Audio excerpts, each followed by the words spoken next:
Hola, buenas tardes. Estamos transmitiendo de Facebook Live. Ya sé que está descoordinado, pero bueno.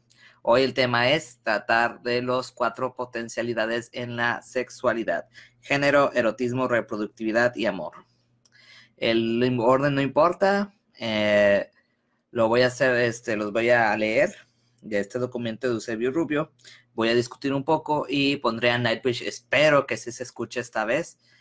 Y eso se va a tratar el programa, discutir las 4 potencialidades de la sexualidad para tener una sexualidad íntegra. Porque luego salimos con ciertas cosas y hay una incomprensión y bueno, quizás hablaré de algo de eso en alguna ocasión, un tema un poquito más polémico, un poquito más fuerte, no sé, algo así. Bueno, voy a comenzar. Por aquí tengo el documento. Sobre la sexualidad, las 4 potencialidades sexuales. Podemos afirmar que no hay ninguna otra área de nuestro ser que provoque sentimientos más variados. Para muchas personas los sentimientos son tan intensos que la búsqueda para encontrarle sentido, plenitud y gozo se ve interferida. La sexualidad tiene 4 componentes. El primer componente sería la reproductividad. Es el resultado de nuestra naturaleza reproductiva. El primer componente en nuestra sexualidad es la reproductividad. La reproductividad y no reproducción. Porque los seres humanos, que siempre tenemos esa potencialidad, a veces no se hace realidad por alguna enfermedad, por decisión personal o porque no es congruente con el estilo de vida que desarrollamos. Pero la potencialidad persiste en... bueno, el autor dice, no quiere incomodar a quienes viven su sexualidad con plenitud y armonía sin reproducirse, pero debemos empezar por el principio para entender la complejidad de la sexualidad. La reproductividad es, por otro lado, no se limita al hecho biológico de poder embarazar y ser embarazada, o, bueno, o ser un cuerpo gestante para los trans que no se vayan a sentir ofendidos. Es el hecho de una dimensión humana mucho más compleja y sofisticada. A los hijos biológicos hay que darles antes de que en el pleno derecho podemos ser sus padres o madres. Hay muchos seres humanos que no se reproducen biológicamente hablando, pero son muy exitosos madres o padres. Okay. Cuando dice el autor que uno no, bueno, muchas personas se reproducen no necesariamente biológicamente, se refiere a que pueden ser maestros, que pueden ser personas que con su influencia, sea buena o mala, ya transmitieron su conocimiento a alguien más. Por eso se dice que no se reproducen de forma biológica. Padres en acción que por cierto toma varios años de sus vidas expresan su reproductividad. O sea, puede ser un tío o lo que sea. Alguien que haya influido en tu vida es alguien que se reproduce. Nos estamos reproduciendo más bien todo el tiempo. Transmitimos conocimiento todo el tiempo, ¿vale? Entonces, esto es muy importante entender que la reproductividad no solo se limita al rasgo biológico. Okay. El segundo componente sería el género. En la evolución de los seres vivos apareció el sexo en cierto momento, es decir, el hecho de que en un mismo tipo de organismo, biólogos le llaman especie, aparecieron de 2 formas. Para simplificar las cosas, aquí le llamaremos forma masculina y forma femenina. Aquí vamos a entrar un poquito en conflicto por lo del género, que si es biológico, que si es social, que si es una construcción social. ¿Vale? Pero aquí estamos en un documento hecho por un sexólogo, o sea, por alguien que ve estos temas. No tanto desde la filosofía, ni de la historicidad, ni nada por el estilo, pero que vio, no sé si todavía viva, el señor ya se murió, pero desde el aspecto diario, pues.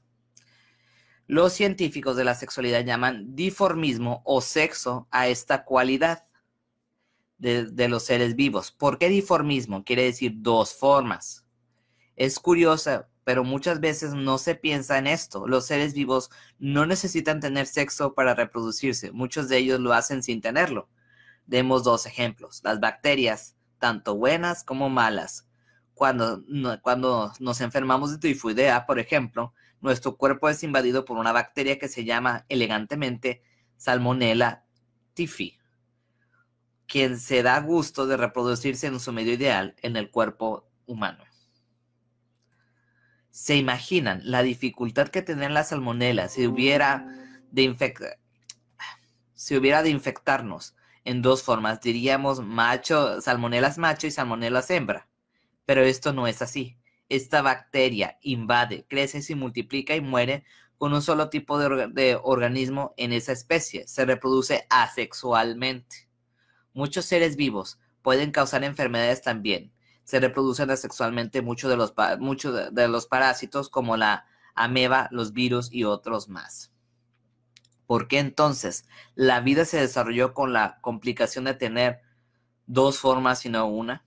Podríamos especular que sería la raza humana si se hubiera una sola forma. No lo haré porque además de aburrido sería inútil. Bueno, eso lo estoy citando del autor.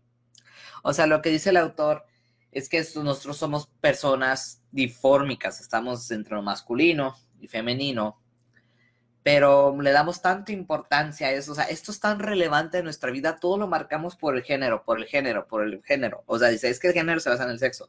Y sí es cierto, o sea, hay bacterias asexuales que no necesitan otro más para poder reproducirse, que flojera, ¿no? O sea, él lo pone de esta manera para que se pueda entender mejor, o sea, tener macho, hembra y tener que reproducirse. Si una bacteria se reproduce rapidísimo, o sea, te invade y pues estas a veces son malas y te puedes morir y ya, pero lo que quiere decir que no es la reproducción difórmica no es la única manera de reproducirse.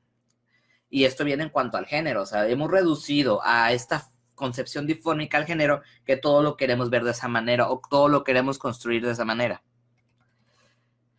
Ok, ¿por qué entonces la vida se desarrolló como complicación de tener dos formas y no una? Ok, ya lo había leído esta parte. Dice, la respuesta es la respuesta que más satisface proviene de la biología y de quienes estudian la evolución de las especies. Entonces, es más fácil para un biólogo poder entenderlo así que de una sola forma.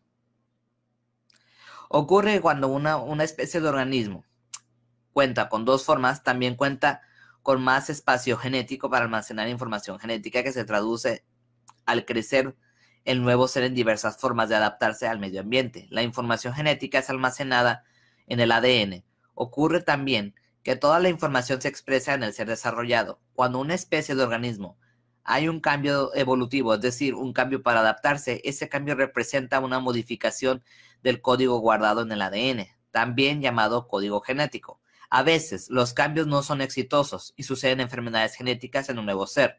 Cuando una especie sexuada, es decir, que tiene dos formas, es decir, masculina y femenina se reúne de hecho los códigos genéticos de cada una de sus formas y la posibilidad de hacer cambios adaptativos exitosos, es decir, la posibilidad de evolucionar aumenta considerablemente. Por eso, dicen los biólogos que la reproducción sexuada aumenta las posibilidades de éxito evolutivo, dice el autor. Yo creo que esta es una respuesta más satisfactoria a la gran pregunta. ¿Por qué somos dos diferentes y necesarios, mujeres y hombres? Son dos formas que dan origen al segundo de los componentes de nuestra sexualidad, el género. Hay que entender, venimos de un dimorfismo masculino y femenino, pero el género es mujer y hombre y mujer, ¿ok? Entonces, vuelvo a repetir, el dimorfismo es masculino y femenino, y el género es mujer y hombre y mujer, o sea, se puede decir como tú quieras, pero se refiere a esos dos, ok. Ahora bien, el género se convierte en el ser humano en algo mucho más complejo que sus orígenes. En las ventajas evolutivas adquiere desde los primeros años de vida de todos nosotros una dimensión muy compleja que los científicos llaman identidad genérica. La identidad genérica o identidad de género es una especie de marco de ideas, de conceptos que todos tenemos respecto a lo que somos, en tanto hombres y mujeres, a lo que son los demás y lo que debemos o deberíamos ser en función de nuestro sexo masculino y femenino. Fíjense que más que ser masculinos o femeninos, todo se encapsula en qué debe ser el género, cómo debe ser el género, cómo debe comportarse el género, cómo debe desarrollarse el género, cómo debe ser un hombre, una mujer. Eso es lo que interesa, porque si tú estás en medio, si tú no te sientes ni de un lado, ni de otro, ni de acá, ¿qué vas a hacer? O sea, tienes que irte de un lado, de un extremo o de otro. No puedes estar en medio, porque afectas la producción exitosa. O sea, tú vas a afectar esa parte, tú vas a dañar o alterar esa estructura y no puedes salirte de ahí. ¿Cómo los seres humanos nos comunicamos con nuestros semejantes? Esta idea las platicamos con otros, pero los otros grupos humanos desarrollan ideas compartidas de lo que es ser hombre y mujer y desde luego lo que deben ser, de lo que es un mal hombre y una mala mujer. O sea, cómo deben ser, pero también qué es lo que no debe ser un hombre o una mujer, porque si no, pues están incumpliendo las normas que se les ha impuesto por ser hombres o mujeres con base en su sexo, el cual es masculino y femenino, ¿vale? Estas ideas compartidas han llamado la atención de muchos científicos y le han dado nombres de papeles o roles sexuales. Como vivimos todo en un grupo social, desde el momento en que podemos entender lo que quieren los otros, empezando por nuestros padres, nos formamos nuestras propias ideas como resultado de esta suerte de cascada de ideas a partir del grupo, de lo que el grupo piensa que debe ser un hombre o una mujer ideal. Por esta razón, nuestras diferencias básicas, producto de la diferencia biológica, muchas veces terminan teniendo muy poco que ver con lo que al crecer esperamos llegar a ser. O sea, más que nada, no importa tanto lo biológico, sino el género. Esto ya me venían explicando en una clase en la maestría. O sea, el género es lo que realmente importa, no lo biológico, sino tú eres una mujer, tú tienes que cumplir eso, tienes que cumplir aquello. Tú eres un hombre, tienes que hacer esto, tú tienes que hacer aquello. Y punto. No hay más. Ok. El género, segundo componente de nuestra sexualidad, termina conformándose muchas veces con ideas que han resultado fatales. Las mujeres no pueden votar, los hombres deben luchar por su patria, el ejército, el honor de un hombre debe salvarse con la vida, la mujer virgen es la única y valiosa y muchas cosas otras por el estilo. O sea, eso es lo que pone el autor de ejemplo. La intensidad de nuestros sentimientos ante nuestra sexualidad está casi siempre asociada a otros componentes, si se piensan en palabras aisladas como si fuera posible. Pasión, deseo, amor, amante, entrega, pasión, compromiso, ruptura, impotencia, frigidez, fidelidad, infidelidad, satisfacción, placer, dolor. Todas son palabras sexuales, o bien dicho, palabras con una connotación sexual. Todas son palabras que nos hablan de los otros, dos componentes de nuestra sexualidad, el erotismo y el amor. El amor voy a cambiarle el nombre, porque creo, dice el autor, que es más fácil hablar de amor en sus múltiples formas con múltiples nombres. Para introducirlo, prefiero usar el gran y complicado y deseado término. Eso es lo que dice el autor. Y vamos por el tercer componente. Ya voy a poner la canción ahorita que acabo de leer esto para poder ir al último, que es el del amor, y concluir el programa, ¿vale? Entonces vamos con el erotismo y para poder hacer una pausa y resumir esos, y ya al último iremos con el amor. El erotismo, el tercer componente.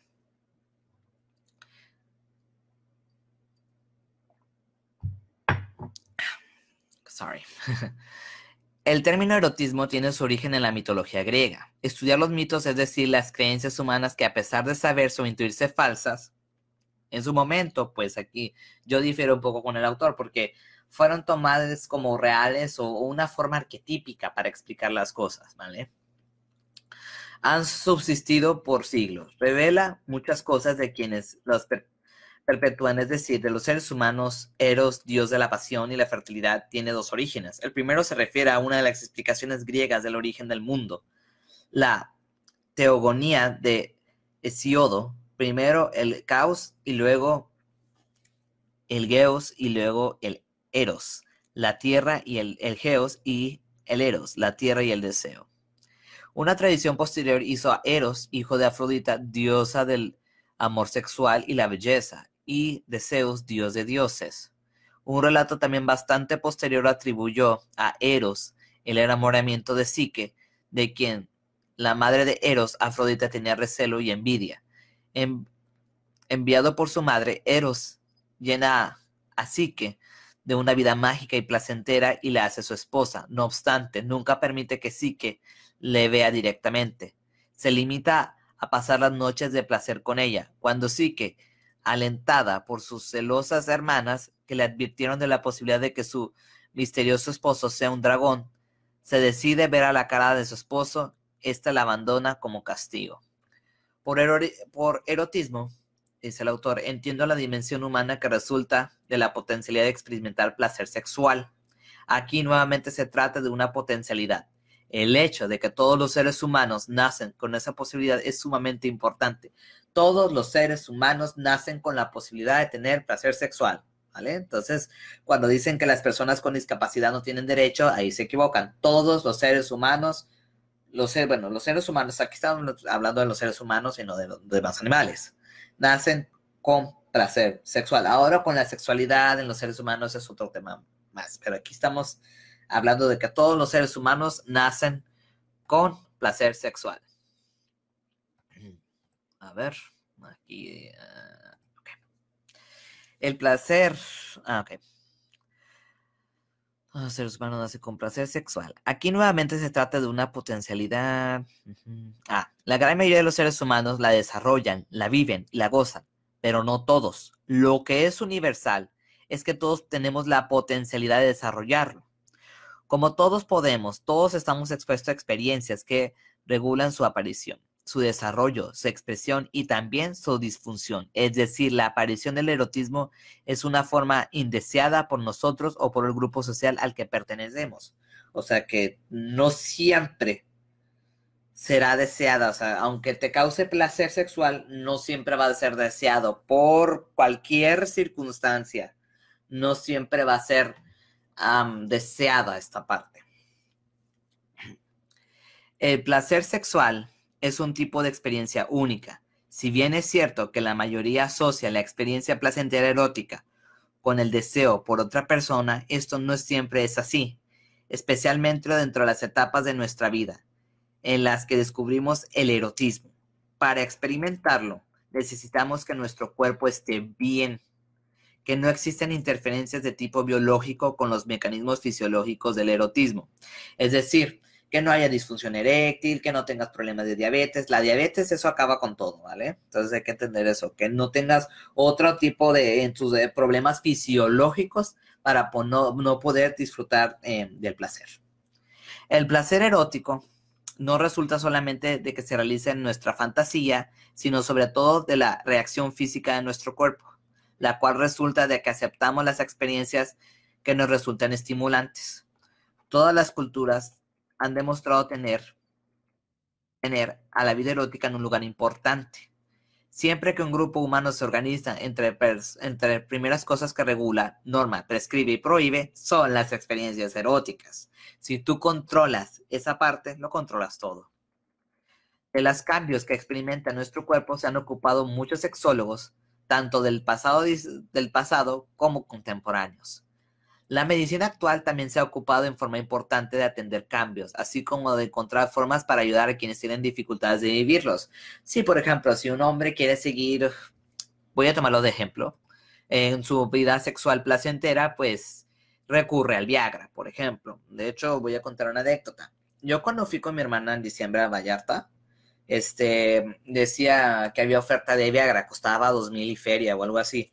Y la que atendía ahí nos decía, señorita, que muchos gringos, muchos americanos, bueno, estadounidenses, más que nada, van y compran Viagra, porque ahí, pues, no es, en Estados Unidos te la tienen que recetar y no es posible.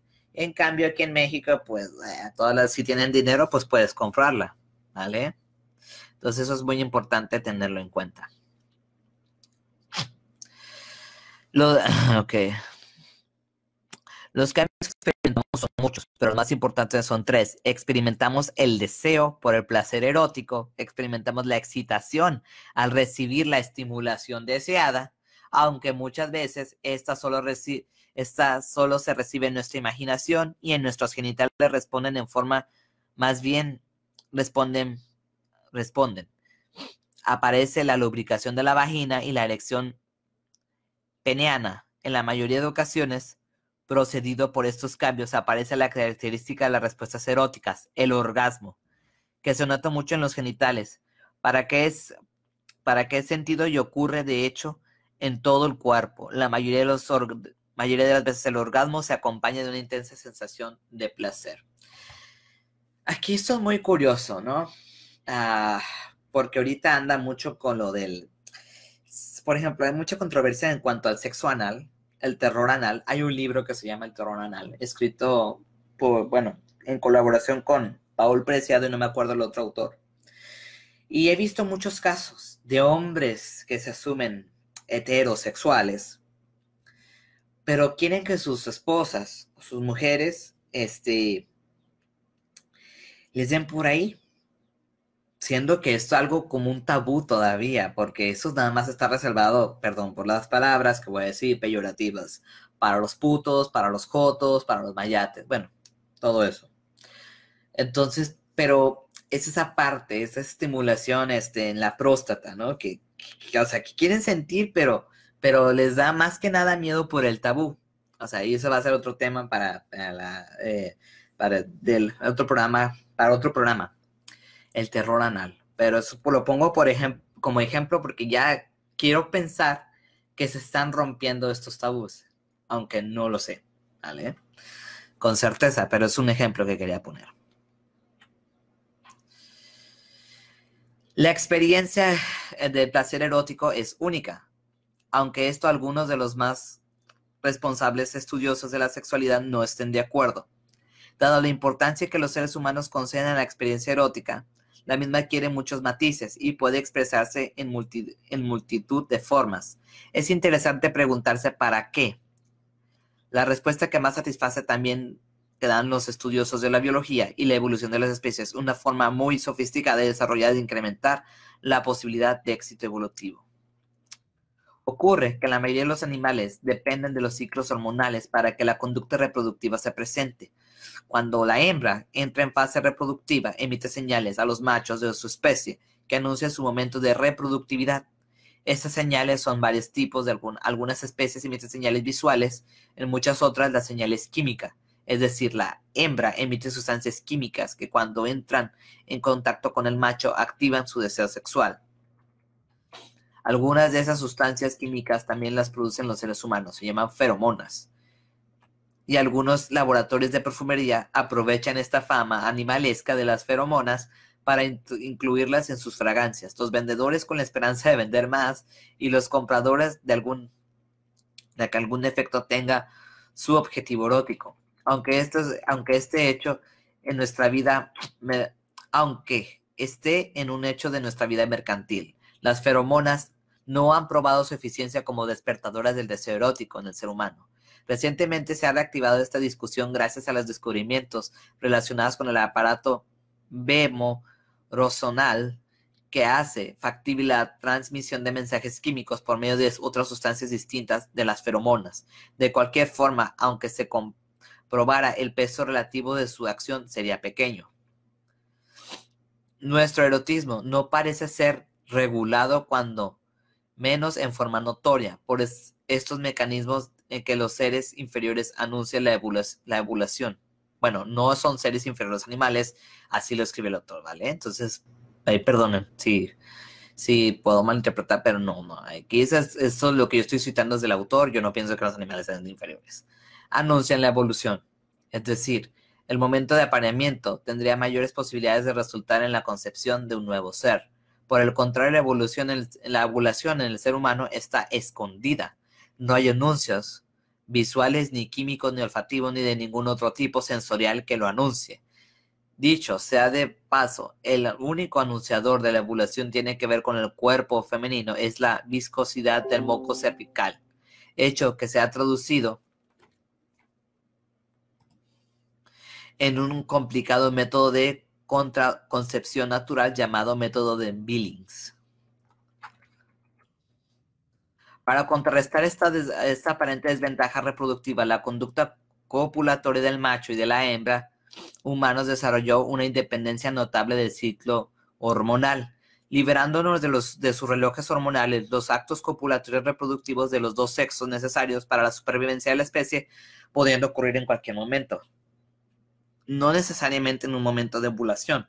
En estas condiciones, la especie correría el peligro de desaparecer porque la conducta de lo que depende su reproducción perdería su poder motivador. Se necesitaba una nueva manera para que los hombres y las mujeres siguieran con su acto reproductivo. Esta nueva manera es el placer que se experimenta durante la cópula.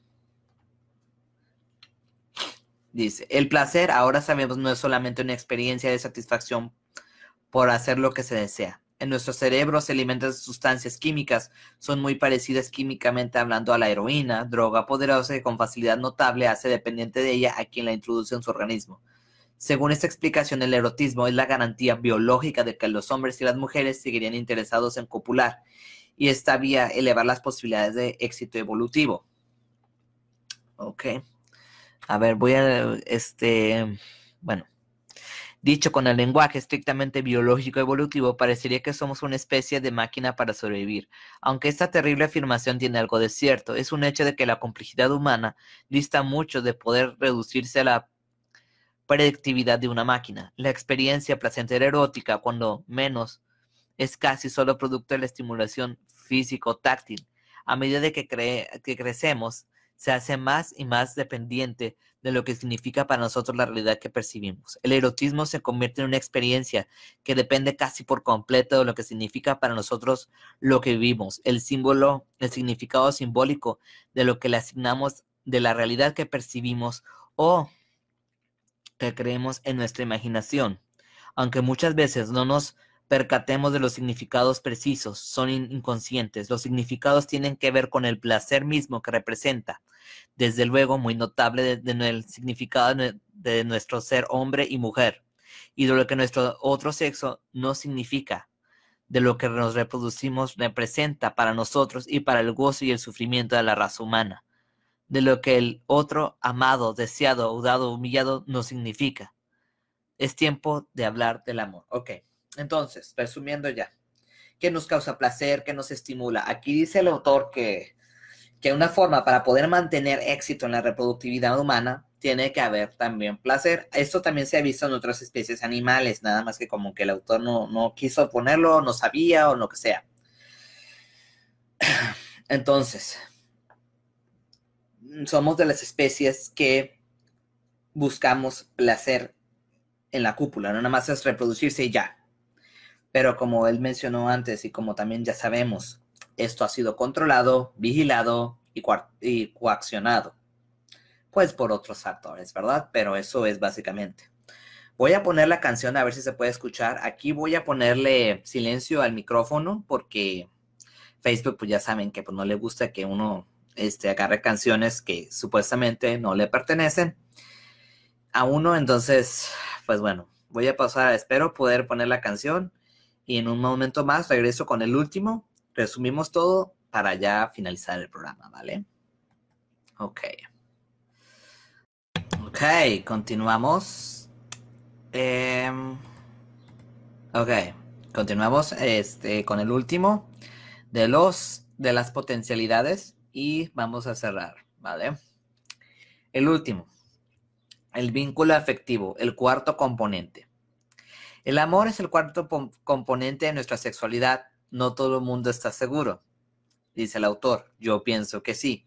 Aunque no quiero decir aquí que todas las formas de expresión de amor son expresiones eróticas, ¿ok? No todas las expresiones de amor son eróticas, ¿ok? No hay que Muchos dicen hacer el amor, pero muchos hablan del amor romántico, erótico, y no, o sea, el amor es más que eso, o sea, eso ya se podría discutir en filosofía, que son los jueves, ¿vale?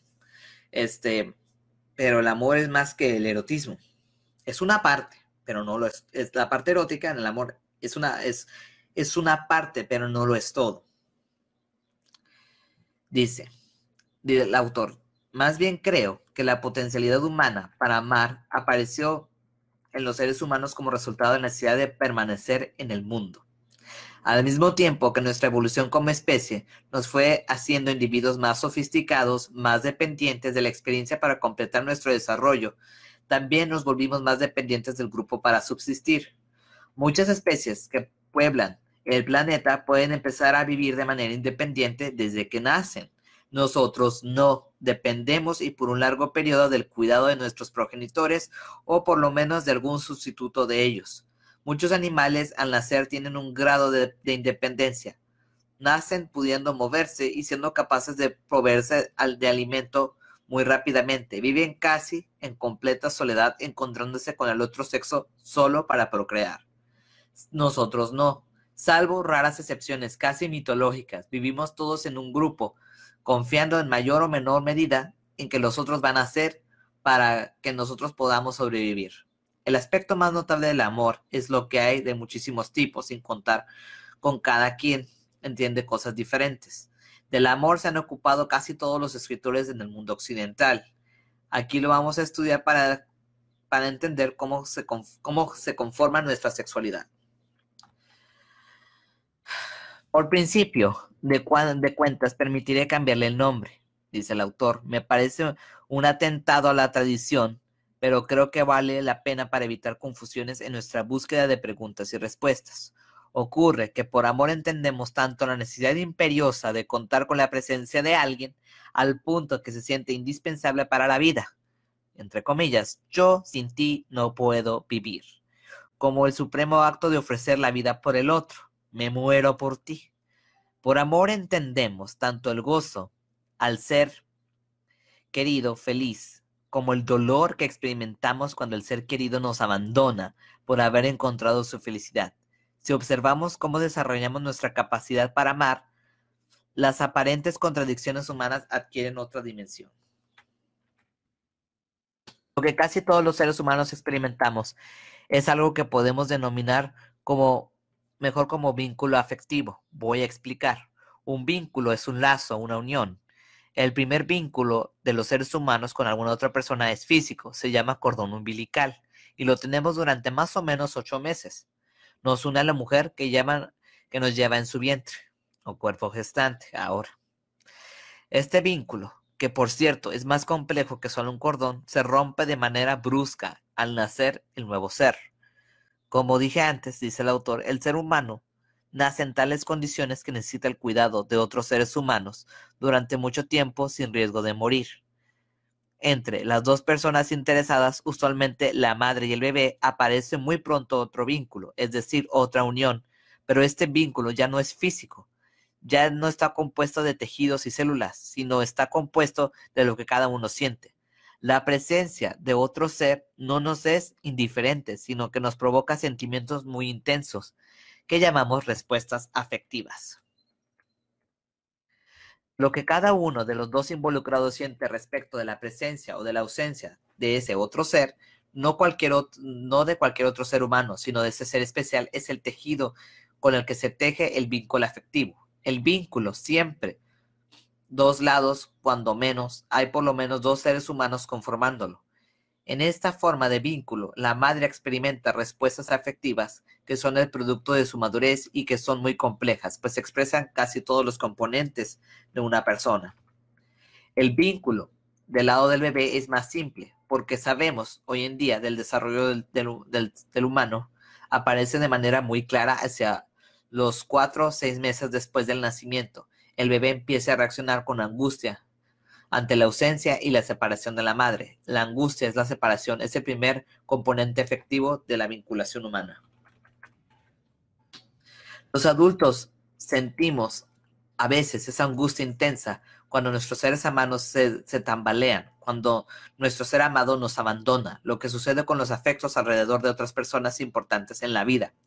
Determina el vínculo que vamos estableciendo con los otros y con el otro, que se convierte en el ser amado,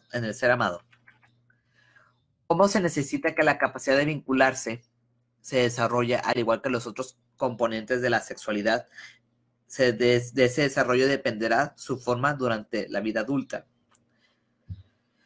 Me parece una desgracia humana en que muchas personas desarrollen formas de vincularse efectivamente con los otros que son muy destructivas, muy infantiles y mismo condenándolas al sufrimiento. A todas esas formas de desear intensamente la presencia y la disponibilidad del otro se les ha llamado amor, o sea, la dependencia, la codependencia de los demás, ¿vale? Hacia los demás, perdón. Es lo que comúnmente llamamos amor. Ay, mi vida, te necesito. Ay, mi vida, te quiero. No puedo vivir sin ti. Pero eso no es amor, eso es dependencia. Creo que no todas esas formas de vinculación merecen el término amor. Lo que denominamos amor depende de muchísimos factores. Propongo que le llamemos amor a un solo tipo de vínculo afectivo que favorece la plenitud de vida, tanto del amante como del ser amado. A los amores tormentosos, a los que están llenos de rabia, resentimiento y dolor, no me gusta llamarles amor, dice el autor. Prefiero decirles vínculos afectivos, vinculaciones afectivas infortunadas. Bueno, eso ya es un aspecto más psicológico. Pero pues eso es, o sea, la dependencia hacia el otro no es amor, sino es el crecer, el tener plenitud, el tener un espacio tanto individual junto con el otro. No se reduce a una pareja. ¿Ok? A una pareja que tengas vinculación erótica o afecto romántico, sino a todo, ¿vale? Entonces, ¿qué podemos concluir de estas 4 potencialidades del ser humano? La reproducción no es solamente biológica, no es de traer hijitos al mundo, ¿vale? Es transmitir tu conocimiento, influir en otras personas de manera positiva o negativa. Eso también se puede entender como reproducción. El género, ese es el más difícil de todos.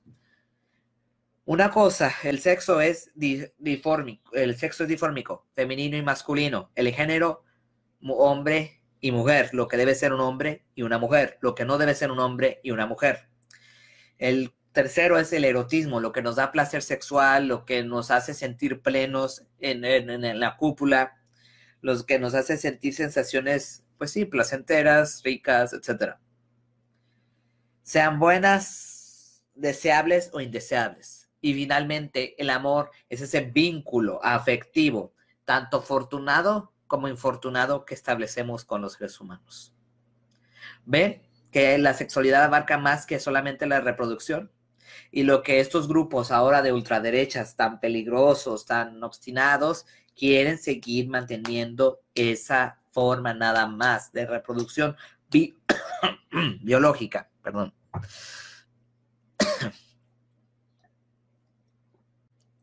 Lo cual me parece absurdo, porque tú estás reduciendo nada más como si fuéramos animales que no experimentáramos que no tuviéramos metanecesidades, que no fuéramos más allá de nosotros mismos.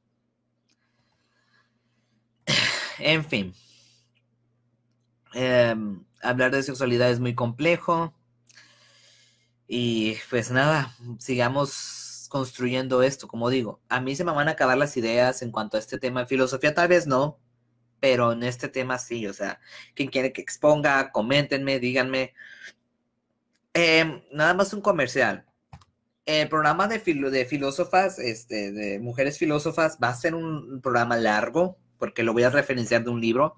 Así que tal vez no hable de sexualidad en cuanto a las mujeres filósofas, si no alcanzo por en el programa del jueves, continuar el domingo, porque es muy largo, igual, pero me vayan proponiendo, yo voy buscando más temas, etcétera, pero esto va a seguir, nada más es ese comercial, que el programa de mujeres filósofas, pues sí me va a requerir un tiempo más largo, ¿vale? Pues nada, esto ha sido todo por el día de hoy, gracias por acompañarme. Como repito, o sea, el programa de mujeres filósofas iba a requerir más tiempo, así que esto de este tópico de la sexualidad va a quedar en pausa por un momento. Esto a mí me va a permitir seguir indagando más qué temas puedo presentar y ya, ¿vale? Entonces, esto ha sido todo. Me despido. Gracias por sintonizarme. Ya subiré los vídeos y el podcast después. Subiré los atrasados a las demás redes sociales y seguimos en contacto. Bye bye.